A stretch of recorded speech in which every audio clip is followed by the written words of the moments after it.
No niin, terveisiä täältä Saimaan rannalta. Näytän vähän minkälaiset maisemat täällä mun ympärillä olen tässä saunalämmityspuuhissa ja istun laiturilla.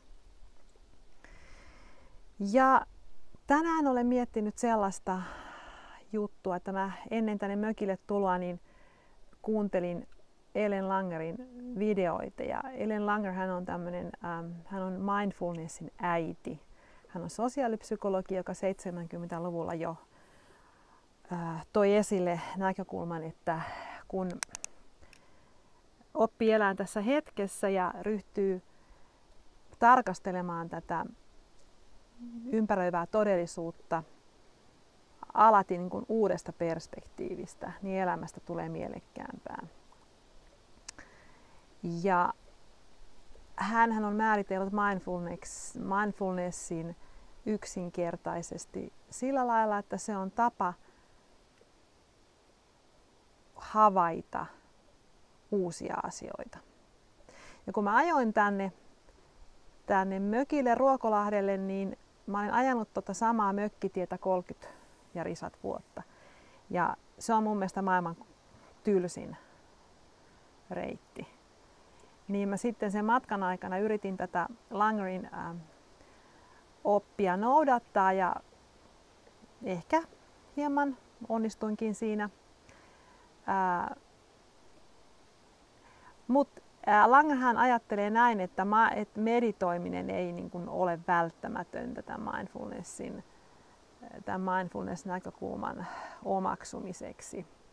Ja mä tuossa äsken aamupäivällä kävelin metsään ja istuin meditoimassa Metsälammen rannalla, joka on eräs mun mielipaikkojani täällä. Ja mä havaitsin taas sen meditaatiotuokion jälkeen, että sillä kyllä ainakin minulle on suurta merkitystä. Että se auttaa mua jotenkin pysähtymään oikeastaan enemmänkin. Ja meditoidessani, niin kun se alkuhan on aina vaikeata, mieli on levoton ja laukkaa, ajatukset laukkaavat ja mieleen nousee kaikenlaista sellaista, mitä välttämättä ei haluaisi sieltä löytää. Mutta sitten sinne nousee kyllä aina myöskin ideoita ja oivalluksia ja myöskin muistoja.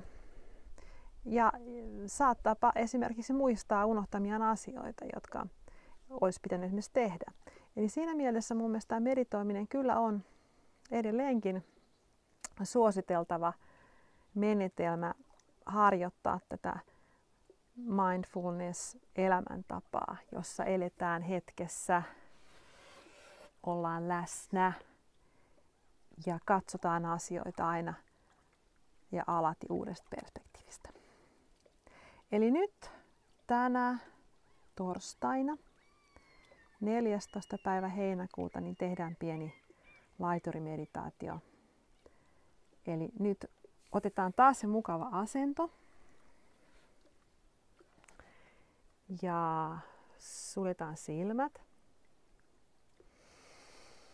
Hengitellään muutama kerta nenän kautta sisään ja suun kautta ulos. Ja kun hengitetään ulos, niin ähkästään oikein ne huolet ja murheet ja paineet sieltä sen uloshengityksen mukana oikein. Pidetään pientä ääntä.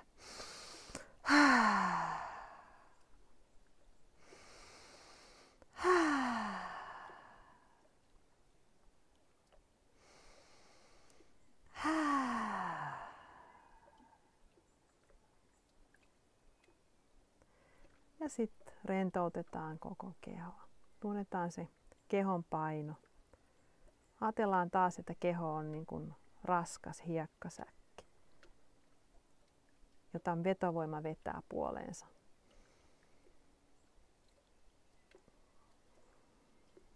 Koko keho tuntuu todella raskalta, ihan sieltä päälaelta varpaisiin asti. Tuntuu, ettei pysty liikahtamaan sormiaan eikä varvastaan eikä mitään.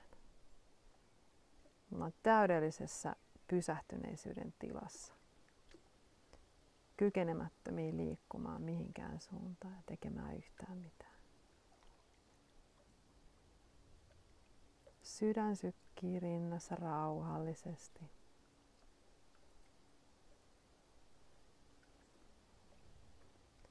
Ja kun me suljetaan silmät, niin me tullaan tietoisiksi äänistä, koska meidän muut aistit valpastuu. Me kuullaan asioita ja meidän mieleen nousee ajatuksia, tunteita, tuntemuksia. Me tunnetaan voimakkaammin se, mitä meidän kehossa tapahtuu. Mutta kaikki tämähän, niin kuin me jo tiedetään, on täysin okei ja ihan luonnollista. Me vaan hengitellään tässä luonnon keskellä. Annetaan laineiden liplattaa ja tuulen suhista lehdissä ja taivaalla taitaa liitää lentokone. Mutta me otetaan sekin ääni vastaan. Meidän ei tarvitse mitään arvioida eikä antaa asioille mitään nimiä. Me voidaan antaa niiden vaan tulla ja mennä.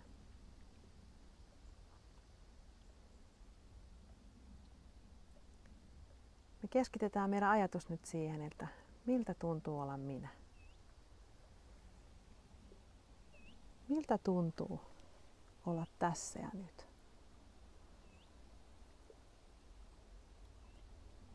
Mitä meidän kehossa tapahtuu. Ja miltä kaikki nämä tuntemukset tuntuu, mitä meidän kehossa tapahtuu.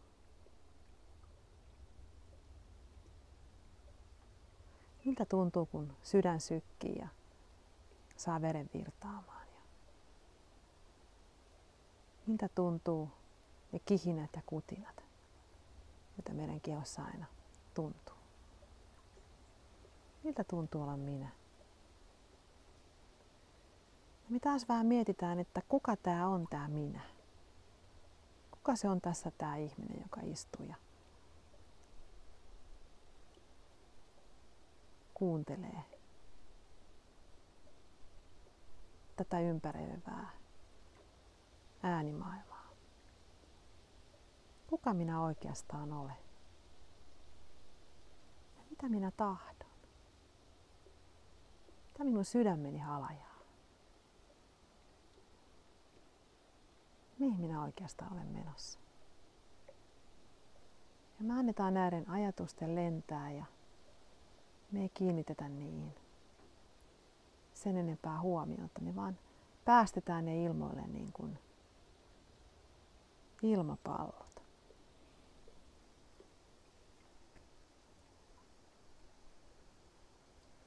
Me hengitellään rauhallisesti. Ja ollaan läsnä tässä hetkessä. Me muistetaan se, että kesä ei kestä 3 kuukautta, vaan 1 hetken kerrallaan. Jos tuntuu siltä, että tämä kesä alkaa livistää meidän sormien välistä, niin me muistetaan, että kaikki mitä on tässä ja nyt. Että mennyt ja tuleva on samanlaista harhaa ja illuusiota. Kaikki mikä on tässä ja nyt.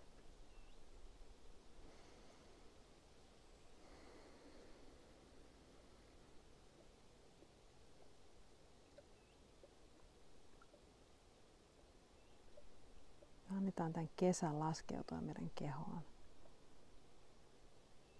Me päästetään irti kaikista odotuksista ja toiveista ja haaveista, mitkä tähän kesään liittyy.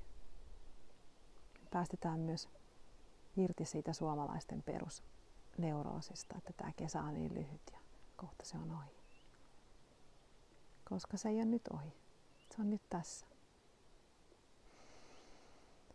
Ollaan tässä vielä hetki ja mä oon ihan hiljaa ja annan näiden luonnon äänten kuulua sinne teille. Täältä Saimaanrannalta, Ruokolahdelta.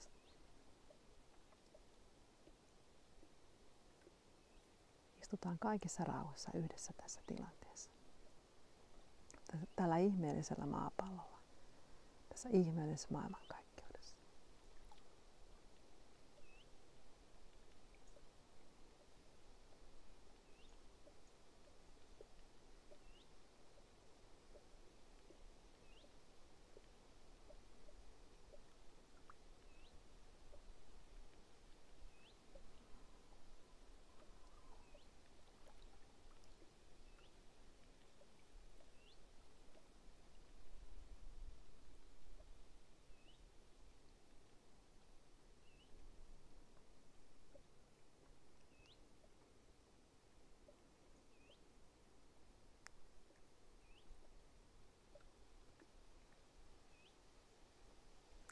Ja nyt me voidaan vähitellen palata takaisin tähän aikaan ja paikkaan. Avata hitaasti silmät, kun siltä tuntuu. Ja katso alas vähän alavistoon ensin ja sitten nostaa katse, kun tuntuu, että tämä on valmis kohtaan tämän maailman. Ja hengitellään vielä muutama kerta ihan rauhallisesti sisään ja ulos. Ja annetaan tämän kokemuksen laskeutua meidän kehoon. Ja kiitetään, että me tehtiin tämä yhdessä. Me oltiin tässä yhdessä. Kiitetään tästä kesästä. Ja otetaan kaikki irti tässä ja nyt. Moikka!